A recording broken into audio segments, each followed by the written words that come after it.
Vamos a hacer una oración y encomendar todo en manos del Señor. Amén. Vamos a orar. Padre, te damos gracias por este día, Señor. Gracias porque pudimos venir delante de ti a escuchar tu palabra, a ofrecerte adoración, alabanza, en comunión con nuestros hermanos. Gracias, Señor, porque tú nos dejaste un día en el cual podemos reunirnos y gozarnos delante de ti para celebrarte un culto de adoración, exaltarte, glorificarte y dar una fiesta y honra a tu nombre, Señor. Te rogamos que el día de hoy tú hables a nuestras vidas, que abras nuestros corazones, Señor, y transforme todo lo que no te agrada. Que tu Espíritu Santo se mueva en medio de nosotros y obres en nuestras vidas, cambies y transformes nuestra forma de pensar, nuestras acciones, nuestras motivaciones, aún las intenciones de nuestros corazones. Ayúdanos a agradarte en todo y que todo lo que se haga sea para glorificar tu nombre, Dios. Te lo rogamos en el nombre de tu Hijo Jesús. Amén. Muy bien. La semana pasada estuvimos hablando acerca de Jonás. Vimos en su vida un reflejo de la obra de Cristo, sobre todo apuntando a esta señal que Jesús remarcó en a los fariseos, acerca de que ellos exigían, demandaban del Mesías una señal que a su propio criterio ellos juzgarían si era o no digna de confianza, ¿no? Y Jesús les dijo, bueno, si ustedes demandan una señal les será dada, que es la señal de Jonás. Y así como estuvo Jonás en el vientre del pez 3 días y 3 noches, así estará el Hijo del Hombre 3 días y 3 noches en el corazón de la tierra. Y vimos que esa señal para nosotros es un reflejo de victoria, ¿sí?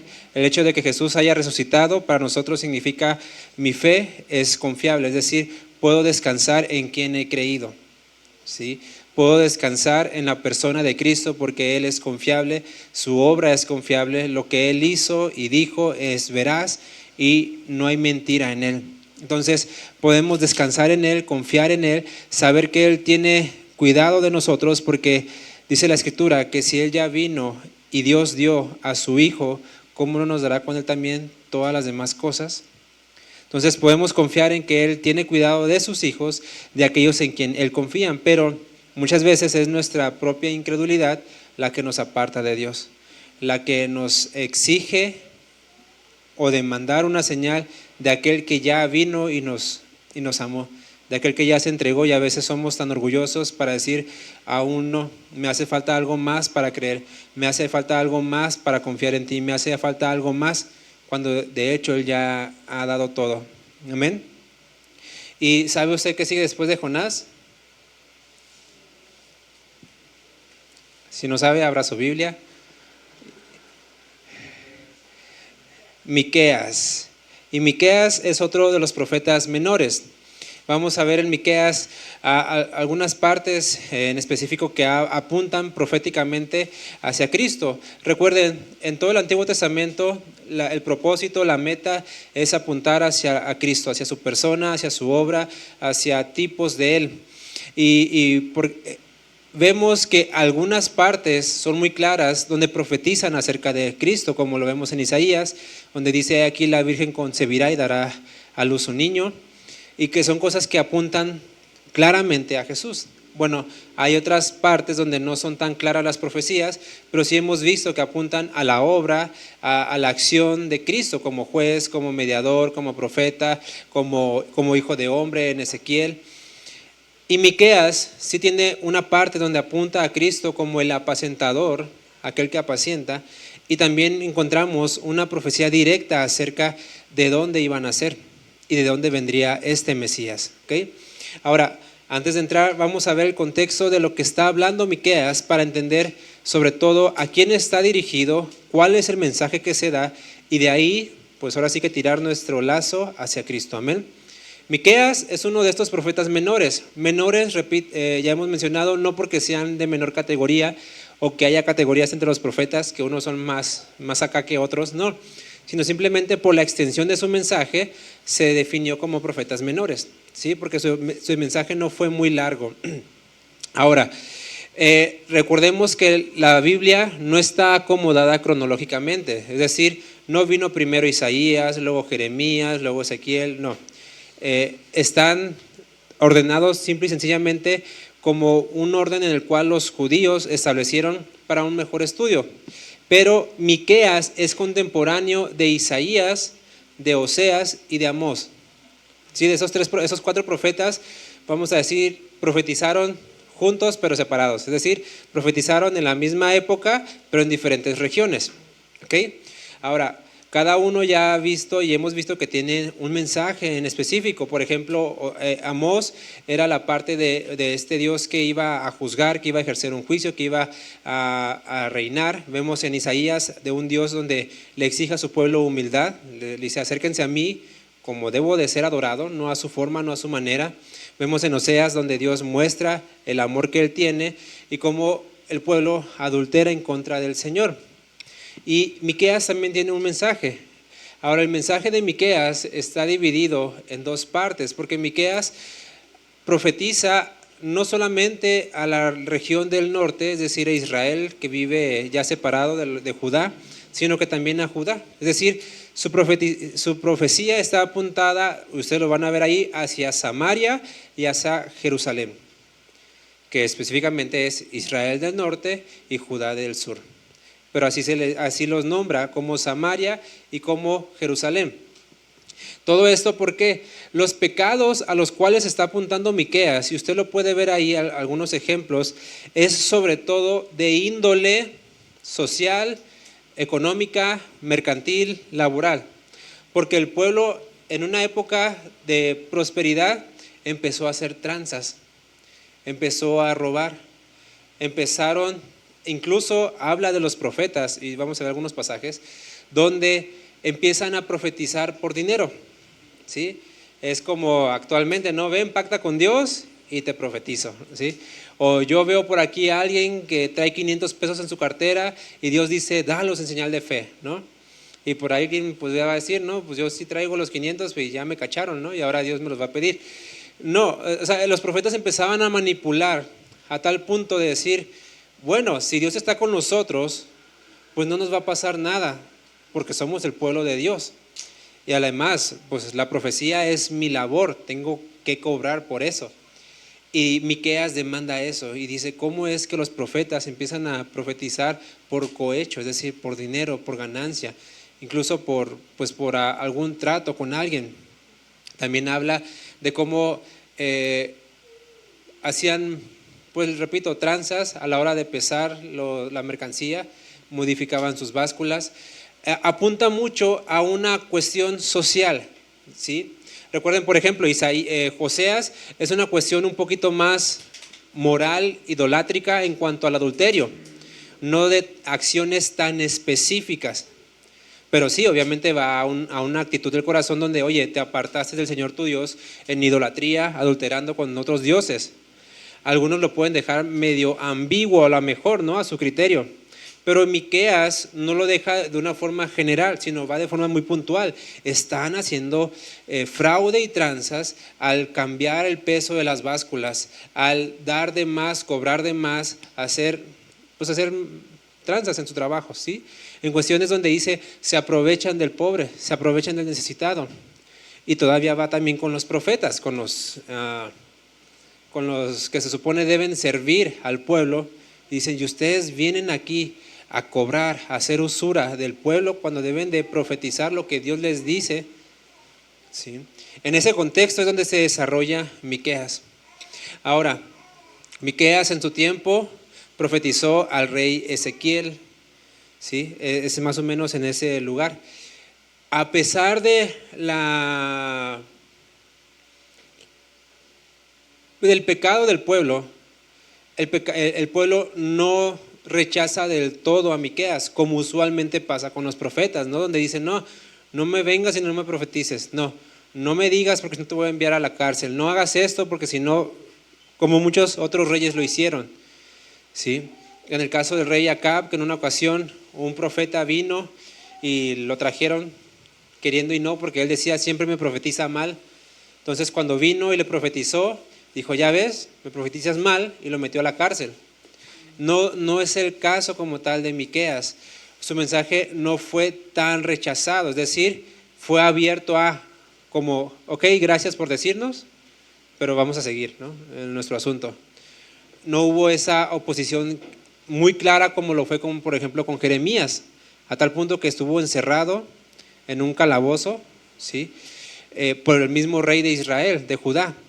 De hecho, Jeremías hace referencia a Miqueas, diciendo, ni a Miqueas lo trataron así como me tratan a mí, por traer un mensaje de Dios. Pero aún así, el pueblo estaba metido en sus propios asuntos, ¿sí? El hecho de que no hayan rechazado como tal el mensaje o al profeta no implica que ellos aceptaron el mensaje. Porque a veces nosotros creemos que, ok, yo no lo rechazo, pero tampoco lo estoy aceptando. Es decir, estoy de acuerdo en lo que dices, que bueno, sí es cierto, pues hacemos tranzas, pero pues de algo tengo que vivir, ¿sí? Y a veces esos son los que corren más riesgo, porque creen que están bien, porque su conciencia está cauterizada a tal punto donde a lo malo llaman bueno y a lo bueno llaman malo. A donde no hay un abierto rechazo, sino que empatizan y vienen a ser mundanos moralmente limpios, entre comillas, ¿sí? Porque a veces creemos que ok, yo voy a la iglesia, yo me acerco, yo recibo, no lo rechazo el mensaje, no rechazo la palabra, ya con eso es suficiente. Pero Dios dice, no es solamente no rechazar, sino es aceptar el mensaje, creer en el evangelio, recibir. Por eso en Juan 1:9 dice, mas a todos los que le recibieron, ¿sí? No es solamente decir, ok, estoy de acuerdo contigo, no es, yo recibo tu mensaje, yo te recibo a ti como persona, mas a todos los que le recibieron, a los que creen en su nombre, les dio potestad de ser hechos hijos de Dios. Y muchas veces nosotros nos encontramos en una barrera intermedia, en la cual no rechazo el mensaje, pero tampoco lo acepto. Porque si aceptara el mensaje, mi vida sería completamente distinta. Y a veces creemos solamente, repito, que la iglesia es como un lugar donde vengo a limpiar mi culpa, a limpiar mi conciencia. Y decía un predicador, hacemos mundanos morales, pero no hacemos hijos de Dios, ¿sí? Y la iglesia muchas veces se vuelve simplemente un lugar donde hay mundanos, incrédulos, pero que viven una vida moralmente correcta. Y ese no es el punto. Miqueas ciertamente reprobó muchas acciones moralmente incorrectas, pero al pueblo de Israel ni fu ni fa, no le interesaba. Estaban viendo por sus propios intereses. ¿Ok? Ahora, vámonos a Miqueas 3:8.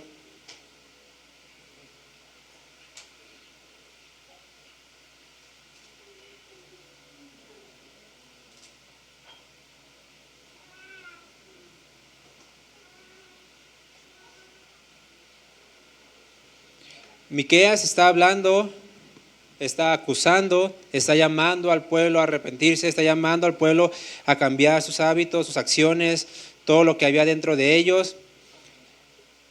Y en ese pasaje, de hecho está hablando, déjenme acá, se me trabó esta cosa. Está hablando al pueblo. De hecho, versículo 7, un versículo anterior, dice: y serán avergonzados los profetas, y se confundirán los adivinos, y ellos todos cerrarán sus labios, porque no hay respuesta de Dios. Está hablando diciendo: ustedes creen que Dios está con ustedes, ustedes creen profetizar, ustedes creen que están dirigiendo bien a Israel. Está hablándole a los líderes y le dice: pero llegará el momento en el que Dios simplemente va a cerrar su boca. Y hace un contraste, y ese contraste está hablando del propio Miqueas. Sin embargo, apunta a un Cristo, apunta a alguien donde esa profecía es perfecta, porque eso que Miqueas dice habla de Miqueas, pero en una situación imperfecta. ¿A qué vamos? Miqueas dice: ustedes están mal, ¿no? Pero versículo 8 dice: en cambio, yo estoy lleno de poder del Espíritu de Jehová, y de juicio y de fuerza, para denunciar a Jacob su rebelión y a Israel su pecado. Vea, repito, Miqueas está hablando de él. Dice: yo soy el que tiene el Espíritu, no aquellos profetas, ¿sí? Aquellos que están cobrando, aquellos que están profetizando mal, aquellos que están dirigiendo a Israel de forma pecaminosa, ellos no. Dice: yo soy el que tengo el Espíritu, el poder. Sin embargo, Miqueas no dice: lo tengo para hacer señales, lo tengo para ser adorado, lo tengo para que vean que yo soy el más santo, el más ungido. Miqueas lo que dice es: el Espíritu de Jehová está sobre mí. ¿Y qué es lo que hago con eso? Denuncio. Es decir, hablo acerca del pecado y de la rebelión. Muchas veces decimos: no, ¿sabes qué? Si tienes al Espíritu de Cristo, pues simplemente vas a hablar del amor, porque Dios es amor, y si no tienes a Cristo, no tienes el amor de Cristo. Y si no hablas del amor y el amor y el amor, entonces no eres cristiano. Miqueas dice: yo tengo el Espíritu de Jehová, y a lo que vengo es a ejercer juicio y fuerza. Y esta fuerza, en la traducción que se menciona adelante en el griego, es un poder como explosivo, ¿sí? Es como una fuerza que rompe, que destruye. No es una fuerza de que mírenme, yo soy el más fuerte, no. Es una fuerza hasta cierto punto destructora. De esa misma raíz viene la palabra dinamita, ¿sí? Y la dinamita lo que hace con su fuerza no es arreglar. ¿Qué es lo que hace la dinamita con su fuerza? Destruir. Entonces, lo que viene Miqueas a decir es que con el Espíritu de Jehová vengo a traer juicio y a destruir que las rebeliones, el pecado, lo malo que hace en este caso el pueblo. Ahora, Lucas 3, 21, 22, recuerden, Miqueas tenía ese espíritu y él era imperfecto. Es decir, él tenía errores, era humano, se equivocaba. Sin embargo, hay una persona sobre la cual reposa el mismo Espíritu, también para ejercer juicio y fuerza, para denunciar la rebelión y el pecado. Y a él no se le puede decir: ay, pero todos pecamos de formas distintas. Ay, pero primero saca la paja de tu ojo. Ay, pero tú ¿qué eres para juzgarme? Porque muchas veces, repito, el pueblo, hablando de Israel, no de aquí, ¿no? El pueblo va con el profeta y le dice: ¿tú quién te crees? ¿Sí? Si tú también pecas, si tú también eres imperfecto, si tú también eres hombre, ¿tú quién te crees para exhortarme, para decirme acerca del pecado, para decirme acerca de mis rebeliones? Y repito, Miqueas deja claro: yo tengo el Espíritu de Jehová. Es decir, él era diferente a los demás. Aún así, hay otra persona diferente. Lucas 3, 21, 22 dice: cuando todo el pueblo se bautizaba, también Jesús fue bautizado. Y orando, el cielo se abrió y descendió el Espíritu Santo, el Espíritu de Dios, el Espíritu de Jehová, El mismo espíritu que estaba sobre Miqueas descendió sobre Jesús en forma corporal, como paloma. Y vino una voz del cielo que decía: tú eres mi Hijo amado, en ti tengo complacencia. Este sello estaba garantizando en Jesús, una, que el Espíritu de Dios también estaba sobre él. Y segunda, al decir Jehová, el Padre, en ti tengo complacencia, es decir, tú eres sin mancha, tú no tienes ninguna rebelión, tú no tienes ningún pecado que me aparte de ti. Es decir, llenas toda la medida que necesito, que es suficiente. Llenas toda la medida de santidad. ¿Sí me entienden? Por lo tanto, este mismo Jesús, sobre el cual está el Espíritu de Jehová, el Espíritu de Dios, para traer juicio, para quebrantar, para traer fuerza, para romper, para destruir sobre las rebeliones y el pecado, ¿qué le podemos decir a él? ¿Qué podemos demandar de él? ¿Qué podemos decirle en contra de él? Ay, pero si tú pecaste. No, no pecó. Ay, pero es que tú no entiendes. Sí entiende, porque dice la Biblia en Hebreos que él padeció todo. Bueno, es que eran otros tiempos. Dice la Biblia que el diablo trabaja de la misma forma.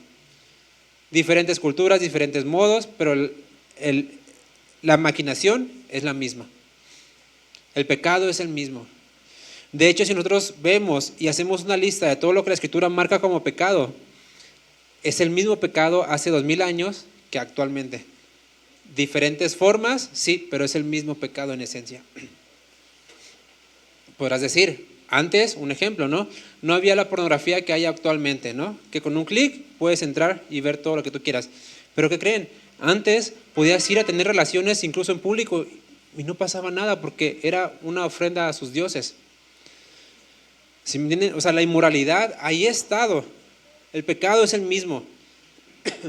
Sin embargo, la forma de acercarte a ese pecado, pues es lo que cambia. Ahora, a este Jesús que vino a traer juicio con fuerza para destruir las rebeliones y el pecado, es sobre quien está el Espíritu de Dios. Y si yo digo que creo en Él, se supone que tengo el mismo Espíritu. Se supone que tengo el mismo Espíritu de Dios que estuvo y que está con Jesús, es el mismo que está en mí. Entonces, ¿por qué el Espíritu de Dios que está sobre Jesús y vino con Miqueas también para destruir las rebeliones y el pecado, por qué yo me permitiría a mí mismo con ese mismo Espíritu ir y pecar libremente? Porque a veces malentendemos la gracia, que es a lo que Santiago llama libertinaje. El hecho de que si Dios me perdonó y me perdona todo, pues que me siga perdonando y sigo pecando. Pero ¿cómo se va a contradecir el mismo Espíritu de Dios que viene a quebrantar, a destruir el pecado y viene sobre nosotros para decir, pero a ti te doy chance, tú peca? Es que tú eres diferente, es que tú sí aguantas, tú eres más maduro. Sí, y dice, no, el pecado lo cometa la hermana Amelia, lo cometa el pastor, es pecado. Lo cometa Baña, de 4 años, lo cometa el hermano Juanito, de 80 años, es pecado. ¿Sí? El Espíritu no se va a contradecir a sí mismo. Y si Jesús vino a romper el yugo de esclavitud que había sobre el pecado, ¿por qué nosotros queremos regresar a ese yugo? ¿Por qué queremos seguir esclavizados a ese yugo sin darnos cuenta que Jesús lo que vino es a liberarnos de eso? Por eso les digo que a veces venimos a la iglesia solamente como para quitar o dejar de lado mi culpa. Ya vine, ya tengo libre otra semana. Es decir, ya vine a dejar mis cargas, mis culpas aquí. Vámonos afuera a vivir como me dé la gana. Puedo faltar un domingo, faltar 2 domingos y ya digo, ya me hace falta. Y ya vengo el domingo otra vez, me quito la culpa y salgo a vivir igual. A vivir igual. La realidad es que somos cristianos todo el tiempo, no solamente dentro de la iglesia. Somos hijos de Dios en todo el tiempo, porque no es como que venimos aquí y me lleno del Espíritu Santo, como comúnmente a veces se enseña o se malentiende, vengo a la iglesia, me lleno y me salgo y como que el Espíritu Santo se va yendo. Se va acabando, se va acabando, se va acabando y llego otra vez el domingo como que, ¡ay, quiero ser lleno otra vez! Cuando se supone que todo el tiempo, todo el día, todos los días debo estar lleno del Espíritu Santo. La reunión no nos llena. El venir aquí al domingo no es como que el Espíritu Santo diga, ven, te lleno de mí y ya, gástate en la semana. No, no es un tanque de gasolina. ¿Sí? No es combustible el Espíritu Santo. No es solamente una fuerza, es una persona. Una de las doctrinas de los testigos de Jehová, por lo cual es una secta, es que llaman al Espíritu Santo una fuerza.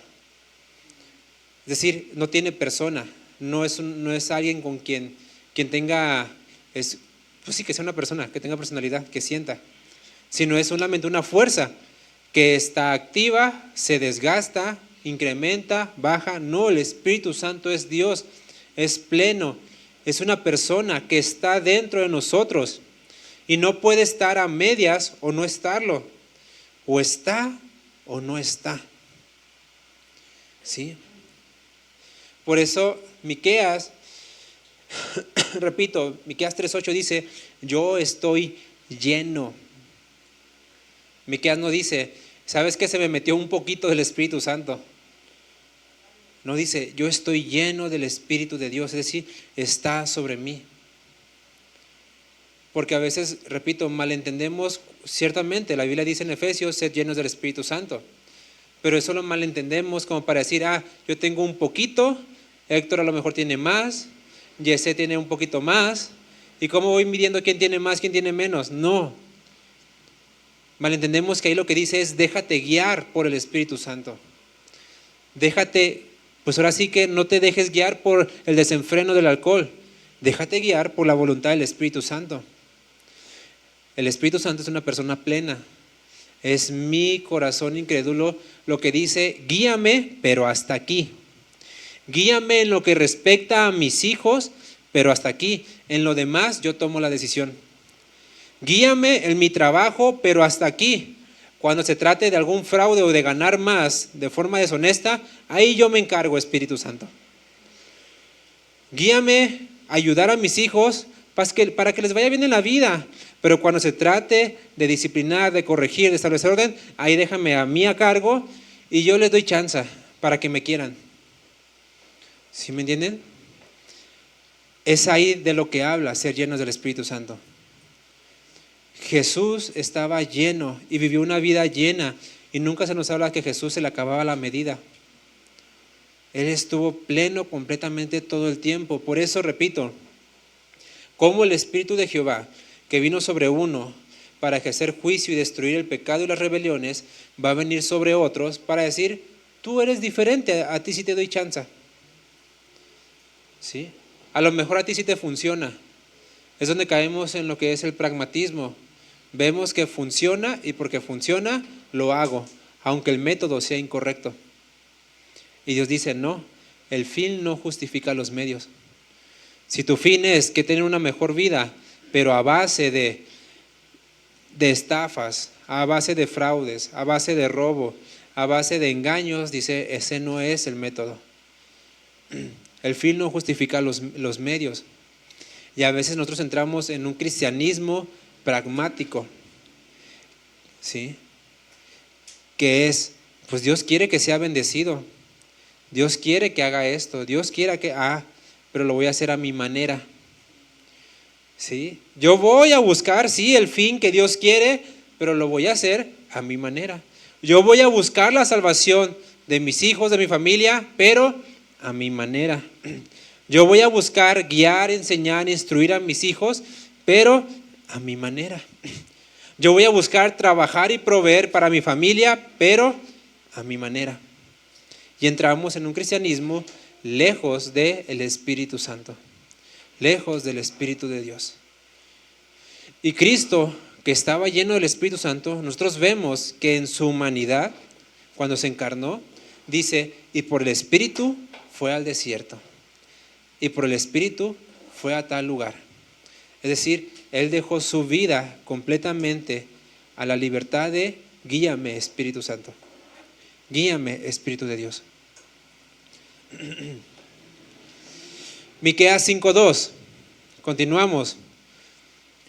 En medio, lo que hemos mencionado ya mucho tiempo, en medio de un llamado al arrepentimiento, Dios siempre promete salvación. Dios no es solamente el juez que dice, ajá, condenación, tas el látigo, ajá, juicio, condenación, tas, no. Dice, viene esto, viene destrucción, viene juicio, pero hay salvación. Hay una promesa de salvación si nos arrepentimos. Miqueas 5:2, Miqueas está hablando de juicio, de condenación, y en medio de eso dice, pero tú, Belén Éfrata, pequeña para estar entre las familias de Judá, de ti me saldrá el que será Señor en Israel. Y sus salidas son desde el principio, desde los días de la eternidad. Vea cómo Dios es tan bueno para un pueblo que está en pecado, que está pecando, que está fallando contra su Señor. En medio de eso, Dios le dice, pero de ti me va a salir el que será tu Señor. Esa palabra Señor en el idioma hebreo es Adonai. Y esa palabra únicamente es para referirse a Dios.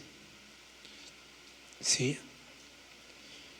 Vea la gracia, la misericordia de Dios. ¿Qué juez en lo terrenal te dice, sí, pecaste, castigo, pero te ofrezco, mira, mi hijo, te ofrezco esto, te ofrezco misericordia en este punto? Ningún juez. No hay nadie en el mundo que diga misericordia dentro de un juicio. ¿Sí? Y está bien, porque nuestro juicio y nuestra misericordia pues es imperfecta, pero la de Dios no es perfecta. ¿Cómo un Dios tan santo, un Dios tan bueno, tan lleno de gracia, dice, estás pecando Israel, estás pecando Jerusalén? Aún así, yo sigo mostrando y extendiendo mi misericordia al decirte que de ti, una nación perversa, una nación mala, una nación terca, una nación rebelde, aún así de ti vendrá el Salvador, vendrá el Señor. Mateo 2, 4, 6. Y esto que menciona Miqueas, los judíos lo entendieron re bien. Ahí sí no había duda.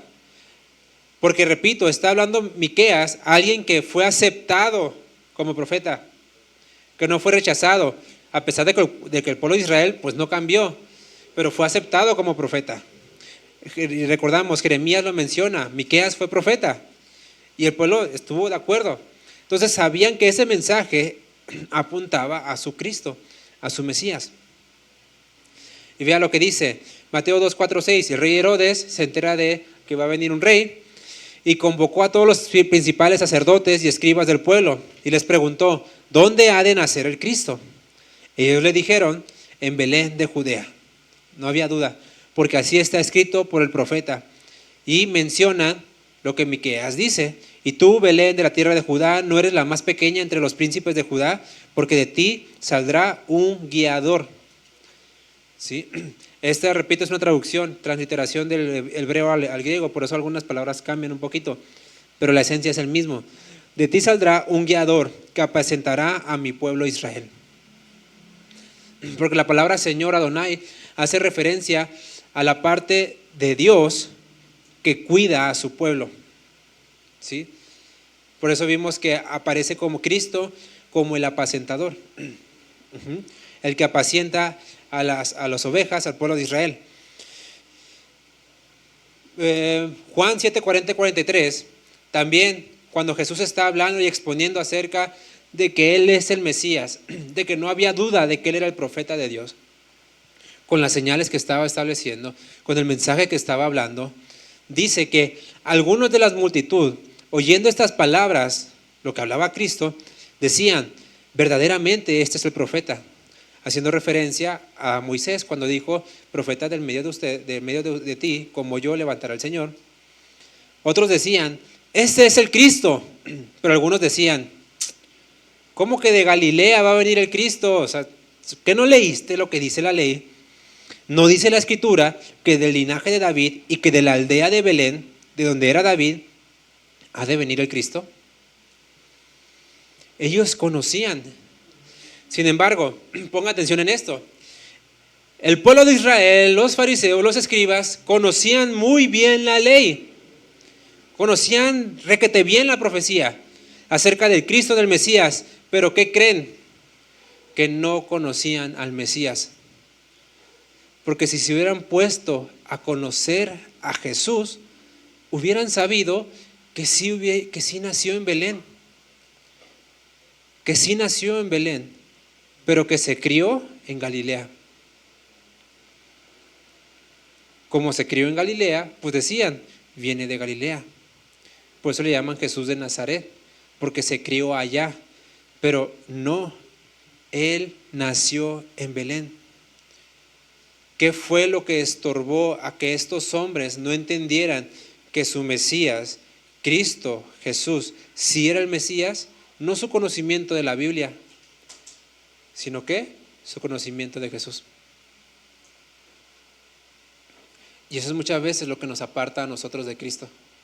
Yo conozco lo que dice la Biblia, yo conozco tales mandamientos, yo conozco esto, yo conozco aquello, yo conozco la religión, crecí aquí, llevo 20 y tantos, 30 y tantos años, me convertí desde los 5 años.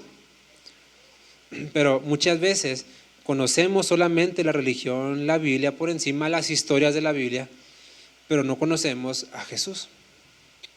Y como no conocemos a Jesús, nos apartamos de Él. Aunque físicamente esté aquí, o sea, aunque yo crea estar bien. ¿Por qué? Porque el problema no es Cristo. Él era perfecto. Él sí cumplió la ley. Él sí nació en Belén. El problema era los demás, que no se molestaron en ni siquiera conocerlo o preguntarle, ¿dónde naciste? Ellos simplemente agarraron y se ponieron, no, de Galilea, estás loco, no cumple la profecía, vámonos. Ni siquiera se molestaron de decir, a ver, dinos, ¿dónde naciste? Si su corazón hubiera sido sincero delante de Dios, Jesús, como lo vimos la semana pasada, les hubiera dicho, de Belén nací. El problema es que muchas veces, y la mayoría del tiempo, nuestra incredulidad desde un principio ya nos apartó de Jesús. Por eso no vamos a Él ni siquiera a preguntar, ni siquiera a decir, a ver, quiero conocerte, a ver si es cierto que eres real. Y eso nos lleva también al día a día, al vivir día a día en mi propia opinión, en mi propia prudencia, en mi propio afán de querer hacer la voluntad de Dios, pero a mi manera. ¿Por qué? Pues me sé la Biblia, conozco versículos, conozco enseñanzas, conozco mensajes. Estuve con el pastor Héctor mucho tiempo y sí, hablaba muy bien de la Biblia. Pero ese criterio solamente es lo que utilizo para, a mi manera, hacer la voluntad de Dios, entre comillas. Porque la voluntad de Dios es a la manera de Dios. Y todo esto que pasa, repito, no conocemos, no entramos al conocimiento pleno de Cristo.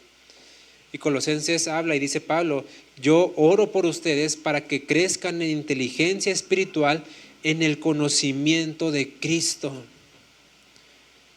Nuestro conocimiento no debe ser un conocimiento solamente teológico, bíblico, sino un conocimiento íntimo de quién es Cristo, de conocerle a Él. Porque cuando conozco a Cristo, entonces voy a comprender lo que las Escrituras hablan de Él. Pero si no, estoy limitado, estoy lejos y vivo una vida solamente de religión, pero lejos de Cristo, lejos de aquel que dice, en aquel día me dirán, Señor, Señor, en tu nombre hice esto, en tu nombre prediqué, en tu nombre fui a la iglesia, en tu nombre me congregué, en tu nombre di mis diezmos, en tu nombre ofrendé, en tu nombre barrí la iglesia, en tu nombre le dije, hola, Dios te bendiga al hermano que me cae gordo. Pero Jesús va a decir, pues nunca te conocí. Nunca te conocí. Porque el cristianismo, el ser hijo de Dios, no se trata de venir a la iglesia y dormirte. No se trata de eso. Se trata de venir a conocer a Cristo. No es de venir a escucharme a mí, no es de venir a escuchar al pastor, no es de venir ni siquiera a cantar cancioncitas. Es de venir a conocer a Jesús, de exaltarlo a Él, para entender que es Él el que me puede apacentar. Ahí mismo en Miqueas 5:2 en adelante, cuando dice que de Belén vendrá, dice Él será y es desde el principio, desde la eternidad. Es decir, va a venir, pero ya es. ¿Sí me entienden? Cuando dice de Belén saldrá en futuro el Señor, pero Él ya está desde la eternidad. Habla de que Él siempre ha estado. Dice, pero los dejará hasta el tiempo que dé a luz la que ha de dar a luz. Es decir, hablando de su madre en la carne, de María. Y el resto de sus hermanos se volverá con los hijos de Israel. Y hablando de Jesús dice, y Él estará. Es decir, Él va a estar presente. ¿Y qué es lo que va a hacer el Señor Jesús? Y apacentará con poder de Jehová, con grandeza del nombre de Jehová su Dios, y morarán seguros, porque ahora será engrandecido hasta los fines de la tierra. Y Filipenses dice que a Él se le dio un nombre que es sobre todo nombre, para que en el nombre de Jesús se doble toda rodilla de los que están en los cielos, en la tierra y debajo de la tierra. Todo esto está hablando de Cristo, pero dice, ¿qué es lo que va a hacer cuando esté Cristo? ¿Qué es lo que Él hará? Apacentará. Esto tiene que ver con un pastor que alimenta, que guía, que sostiene, que cuida, que, vea lo que dice aquí, que se entremete frecuentemente entre el ganado para mantener, para juntar, para pacer, para pastar y para sustentar.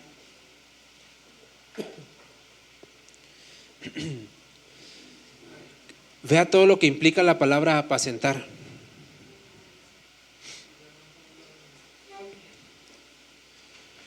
Lo que más me llama la atención o me brinca de esa palabra es que dice que se entremete. O sea, Jesús no está de lejitos mirándonos. No está hasta por allá diciendo, sí te tengo el ojo puesto. No, dice, está adentro, está metido, viendo que incluso el pensamiento de Yesé lo está checando. ¿Sí? Así que no me mires así. ¿No? O sea, está checando cada intención, está en lo más profundo de nosotros, viendo. ¿Y cuál es su fin? ¿Solamente juzgarnos? ¿Para qué? Para gustar, para juntar, para pastar, para sustentar, para alimentar, para andar. El cuidado de Jesús hacia nosotros es precisamente para eso, para cuidarnos. No para solamente venir a condenarnos. Somos nosotros, por falta de conocimiento de quién es Cristo, que nos condenamos a nosotros mismos. Somos nosotros, por falta del conocimiento de quién Él, que digo, me alejo de ti. En lugar de acercarme a ti en confianza, me alejo porque no me dejas vivir mi vida feliz, a gusto, a mi manera. Vivir mi cristianismo a mi manera. Y qué palabra tan más ilógica, ¿no? Si somos cristianos, somos de Él. No podemos hacer las cosas a mi manera si digo que soy de Él. El problema es que, repito, por la falta de entendimiento de quién es Cristo, incluso dentro de la religión, nos apartamos de Dios. Porque en su tiempo, los hombres más religiosos, más correctos en cuanto a la ley de Dios, fueron los que dijeron de Jesús, crucifíquenle. Entonces no estamos seguros en Cristo por la religión, no estamos seguros en Dios porque leo la Biblia, no estamos seguros en Cristo porque digo que soy cristiano. No, lo que me da seguridad es porque estoy con Él y Él está conmigo. Jesús dice, mis ovejas oyen mi voz. No habla de que, mis ovejas saben la ley. No, dice, mis ovejas escuchan mi voz. ¿Sí? Hemos aprendido a escuchar a Cristo, a aprender de Él, porque es Él el que nos perfecciona. Filipenses 1:6 dice, porque estoy seguro, estoy convencido de que el que empezó en ustedes la buena obra, ¿quién la empezó? Fuimos nosotros que dije, de pronto, ¿sabes qué? Quiero cambiar y ser un buen cristianito. De pronto me nació el ya dejar de pecar y ahora quiero ser un santo. No, dice la Biblia que fue Cristo quien empezó la obra en nosotros. Que fue el Espíritu Santo el que nos convenció de pecado. Que fue el Espíritu Santo quien renovó nuestra mente, quien nos hizo nacer de nuevo. ¿Sí? Fue Él quien nos salvó. Y dice, si Él empezó la buena obra en ti, porque dice que es una buena obra. El problema es que nosotros lo vemos a veces como una carga. Ay, ya tengo que ir a la iglesia. Ya tengo que orar. Ya tengo que leer la Biblia.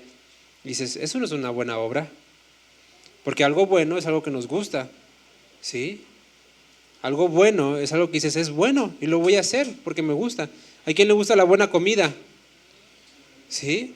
Y cuando tenemos una buena comida que me gusta, no digo, ay, voy a comer esto. No, porque es bueno para mí. El problema es que si Cristo no empezó la buena obra, pues no va a haber nada más. Si es Cristo el que empezó la buena obra, Él la va a ir perfeccionando. ¿Hasta cuándo? Hasta el final, hasta el día de Cristo. Y en Tesalonicenses dice, fiel, es decir, es confiable, es verdad, fiel es el que los llama, Él también lo va a hacer. Si Cristo nos llamó hacia Él y nosotros respondemos, Él va a obrar. Él va a hacer cambiar nuestra mente, nuestro corazón, todo lo que hay dentro de nosotros que no le agrada, Él lo va a transformar, porque Él viene a apacentar. Ahora vea, dice, el que empezó la buena obra en ustedes la perfeccionará. ¿Cuál es esa buena obra? ¿Qué es lo bueno? Porque a veces preguntamos, ok, quiero hacer lo bueno, quiero hacer buenas cosas, pero pues no sé. Y Miqueas nos responde en Miqueas 6:8. Miqueas 6:8. Por si nos queda la duda, ¿no? Porque a veces uno dice, pues es que sí soy cristiano, pues es que sí esto, es que sí aquello, pero ¿qué es lo bueno?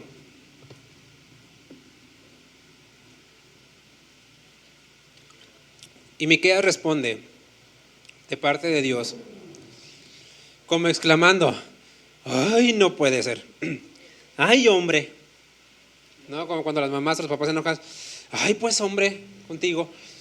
Dice, hombre, Él te ha declarado lo que es bueno. ¿Qué pide Jehová de ti? Porque versículos antes está hablando, no quiero tus ofrendas, no quiero que vengas y traigas tus diezmos, no quiero que vengas y traigas tus carneros, no quiero tus sacrificios, no quiero nada de ti. Entonces el pueblo de Israel, acostumbrado a sacrificio, dice, bueno, pues entonces ¿qué quiere Dios? Si nos pide esto, nos pide aquello, ¿qué es lo que quiere, no? Porque uno puede decir, a ver, espérame, Dios te dice, iglesia, no me importa que vengas a la iglesia, no me importa que leas la Biblia, no me importa que digas que ores, no me importa que ofrendes, que diezmes, no me importa que sirvas. Pues a ver, pues entonces espérate, va a ver Dios, ¿qué es lo que quieres? ¿No? Porque pues todo eso es lo que tú me dices que haga, no dejen de congregarse, buscar a Dios en oración, velen y oren en todo tiempo, sean sobrios, sirvan los unos a los otros, honrense los unos a los otros. Pues no es lo que tú dices, Dios, entonces a ver, decídete. Y por eso Miqueas les dice, es que no entiende. ¿Qué pide Jehová de ti? Solamente hacer justicia y amar misericordia y humillarte ante tu Dios. Dice, es todo.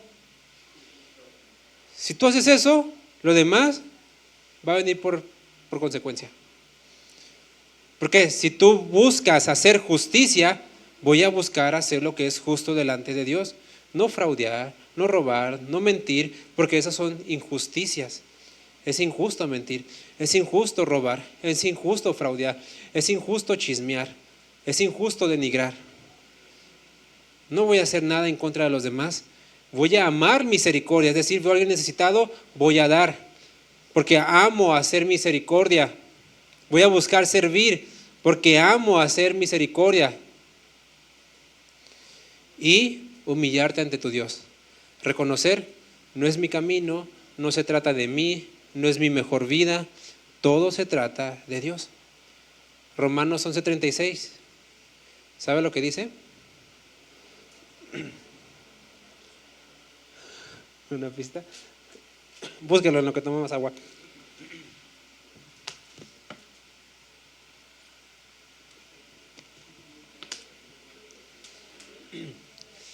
¿Qué dice Romanos 11:36? ¿Ya están todos ahí?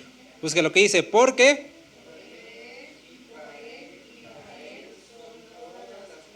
a ver, otra vez, pero con más ganas, ¿no? Así como que si sí lo creyera, como diciendo, a ver, si es cierto lo que dice aquí la Biblia.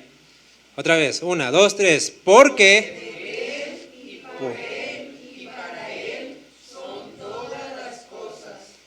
a Él. Amén. Dice algunas cosas, todas. ¿Qué son todas las cosas? Mi vida está exento de todas las cosas. Mi matrimonio está exento de todas las cosas. Mi trabajo está exento de todas las cosas. Entonces, ¿por qué a veces leemos mal?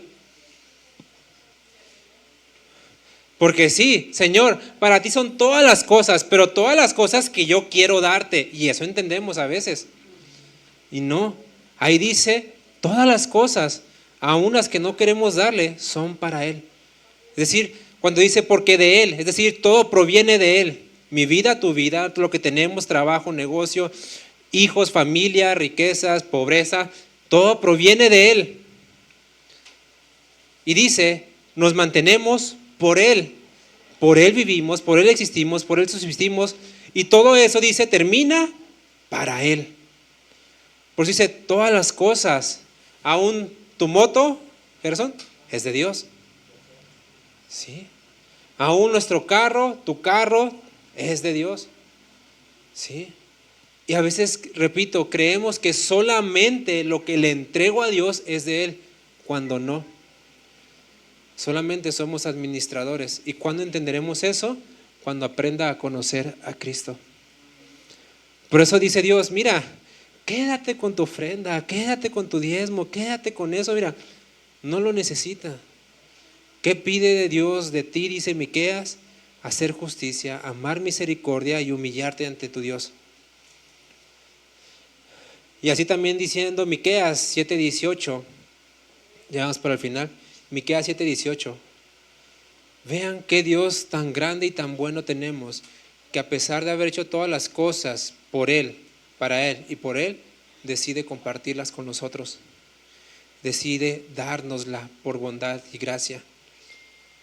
Y que nosotros respondamos en, no me importa, no te quiero, chusma, chusma, un Dios cruel y malo, y que a pesar de eso, de que lo rechacemos, Dios diga esto, Miqueas 7:18, pregunta, ¿qué Dios como tú? ¿Qué Dios se puede comparar a ti? Dice Miqueas. ¿Cuál de todos los dioses, de todas las religiones, dice que perdona la maldad y olvida el pecado del remanente de su heredad? Ahí está haciendo como un intercambio, es decir, estás perdonando a los que son tuyos y que siendo tuyos pecaron contra ti. ¿Estás perdonando a esos que te traicionaron? ¿Qué Dios como tú? Que dice, no retuvo para siempre su enojo, porque se deleita en misericordia. El deleite de Dios es extender misericordia, no permanecer enojado. Y a veces nosotros malentendemos eso cuando pecamos contra Dios. ¿Qué hacemos? No, ya pequé, ya mejor me voy para pecar bien, porque Dios pues no me perdona. No, y aquí está hablando y lo contrario, Dios se deleita en hacer misericordia. Y dice, Él volverá a tener misericordia de nosotros. Es decir, otra vez, si pecamos contra Él, Él vuelve a tener misericordia. ¿Qué Dios como Él? Dice, sepultará nuestras iniquidades y echará en lo profundo del mar todos nuestros pecados. ¿Qué Dios como Él, que no te echa en cara Ajá, tú eras así. Ajá, acuérdate que tú hacías esto. Ajá, acuérdate lo que hiciste la semana pasada. Sí, Dios no es como nosotros, que al primer asuntito, pero acuérdate que hace 3 años me miraste feo. No, Dios no es así. Dice, el pecado ese ya va a lo profundo. Y no es como que Dios diga, ay, se me borró la memoria, sino que dice, ya no lo tomo en cuenta, no te lo voy a echar en cara, porque ya está allá en lo profundo. ¿Qué Dios como ese? Porque muchos dioses de otras religiones les exigen, no, paga, culpa, tú manda y esto porque hiciste aquello. Y si no lo haces, me la debes. Por eso vemos en este tiempo mucha gente que va de rodillas y haciendo sus peregrinaciones, porque es que me hizo el favorcito Dios y se la debo. A Dios no le debemos, bueno, más bien, le debemos todo. Pero como le debemos todo, no hay nada que podamos darle. Y Él extiende misericordia y dice, mejor así déjalo, ¿no? O sea, no me vas a poder pagar. Por eso dijo, solamente a través de Cristo. ¿Qué Dios como Él? Por último, Jesús aplica a Él mismo algo que pasó y ocurrió en Miqueas, de lo cual Miqueas habla en Miqueas 7, del 5 al 8. Miqueas 7, del 5 al 7, perdón. Dice, está tan mal Israel, está tan depravado y está en pecado, que aún entre ustedes se matan, aún entre sus hermanos se engañan. Y dice, no creas en amigo, ni confíes en príncipe. De la que duerme a tu lado, cuídate. No abras tu boca. ¿Por qué? Porque el hijo deshonra al padre, la hija se levanta contra la madre, la nuera contra su suegra, y los enemigos del hombre son los de su casa. Mas yo a Jehová miraré, esperaré al Dios de mi salvación, el Dios mío me oirá. Esto tiene que ver con una parte de que había pleito, ¿sí? Básicamente dice, entre su familia son enemigos. Ahora, ¿esto por qué? Porque exclusivamente Israel era todos pecadores, a tal punto de que aún en una casa, todos siendo pecadores, se odiaban a sí mismos y se odiaban entre ellos. No, porque ustedes sabrán que el diablo es muy amigo de los pecadores. Los que se juntan para tomar, para emborracharse, son bien amigos. Te ofrecen cerveza, te ofrecen drogas. El pecado es bien fácil de compartir y de llevarte bien con los que pecan. ¿A qué me refiero? Entre el pecado hay mucha comunión. Y no está hablando en sí, ahí Miqueas, de que entre los pecadores están peleados, sino de que en una casa donde alguien busca hacer lo bueno y alguien lo malo, va a haber pleito. Porque Jesús aplica y dice, eso de lo que habla Miqueas es precisamente de lo que vengo a hacer yo. Dice Jesús en Mateo 10, 34 y 39. Capítulo 10, versículo 34 y 39. Dice, no piensen que he venido a traer paz a la tierra. No he venido a traer paz, sino espada. Porque he venido para poner pleito al hombre contra su padre, a la hija contra su madre, a la nuera contra su suegra. Y los enemigos del hombre serán los de su casa. Si lo dejamos hasta ahí, es lo mismo que Miqueas. Pero Jesús lo explica. Jesús dice, ¿por qué en una familia va a haber pleito? Porque el que ama a padre o madre más que a mí, no es digno de mí. El que ama a hijo o a hija más que a mí, no es digna de mí. Y el que no toma su cruz y sigue en pos de mí, no es digno de mí. El que haya su vida, la perderá. Y el que pierda su vida por causa de mí, la hallará. Jesús explica, va a haber pleito en una familia cuando alguien dice, yo quiero vivir en santidad. Y los demás, uy, sí, ahora sí muy santito. Pero antes hacías esto, pero antes hacías esto. Y fíjense, si Dios no recuerda los pecados de alguien, ¿quiénes somos nosotros para empezar a recordarle a ese alguien los pecados que cometió? Para que vean el orgullo que hay entre nosotros muchas veces. Porque como yo estoy viviendo una vida religiosa sin santidad, No quiero que alguien más exponga eso delante de mí. Porque si yo veo que mi hermano empieza a vivir en santidad, va a reflejar en mí que yo no estoy viviendo en santidad. ¿Y eso qué va a hacer? Exhibir a los demás que no están viviendo una vida que agrade a Dios. ¿Por qué de pronto mi hijo quiere llegar temprano a la iglesia? Ahora, ¿y a ti qué mosca te picó? ¿Por qué quieres llegar temprano a la iglesia? Porque si el hijo llega temprano y después llegan los papás, ¿quiénes son los exhibidos? Los papás. ¿Quién está exhibiendo a los papás? El hijo. ¿Por qué? Porque el hijo ya está queriendo vivir en santidad delante de Dios. Tenemos a la mamá o al papá que de pronto quiere ponerse a leer la Biblia y que dicen los demás, no, mejor vente a ver una película, a ver una serie. ¿Por qué? Porque expone delante de ellos que ellos no están leyendo la palabra de Dios. De pronto el hermano quiere ponerse a orar y que dice el hermano o la hermana, uy, sí, muy santo. ¿Por qué? Porque empieza a exponerlo a él que él no ora. Porque la santidad de uno va a exponer la frialdad del otro, va a exponer el pecado del otro. Por eso dice Jesús, así alumbre vuestra luz delante de los hombres. Así alumbre vuestra luz, porque esa luz va a exhibir el pecado de los demás. Le invito a que cierre tantito sus ojos ahí y meditemos en qué lado, en qué posición, de qué lado, ahora sí que de qué lado estoy. Porque a veces estamos viviendo nada más una vida de apariencias, una vida de religión, una vida de que sí creo, pero hasta aquí. Sí, Jesús moldea mi vida, pero hasta aquí. Sí, guía, apacienta mi vida, pero hasta aquí. Con mis hijos no te metas. Con mi trabajo no te metas.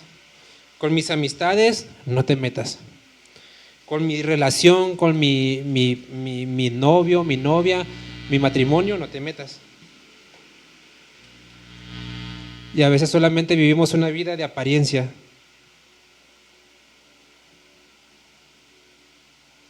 Una vida que no agrada a Dios, aunque estemos en la religión correcta. Porque Dios no vino a imponer una religión.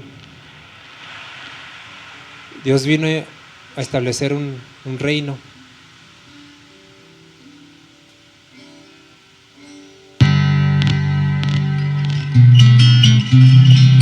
Tenemos que aprender, necesitamos aprender a conocer a Jesús.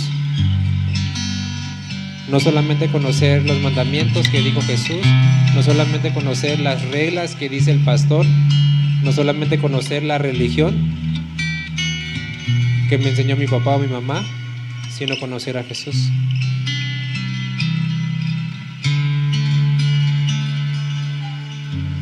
Cerca de ti yo quiero estar para escuchar tu voz y aprender de ti. Quiero ser un reflejo de tu amor. Quiero vivir solo en tu voluntad, Jesús. Eres mi buen pastor, tú conoces mi camino, Jesús.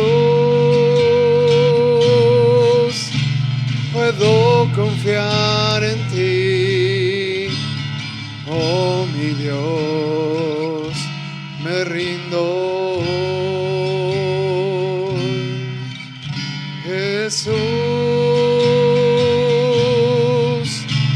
eres mi buen pastor, tú conoces mi camino, Jesús. Puedo confiar en ti, oh mi Dios, me rindo.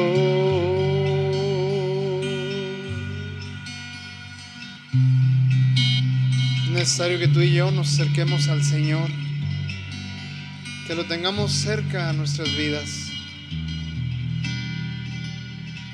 Porque si nos alejamos de Él o sentimos alejarnos de Él porque Él donde quiere estar, pues es muy fácil que nos desviemos. Por eso tú y yo necesitamos pedirle a Él y desear estar cerca de Él. ¿Se lo decimos?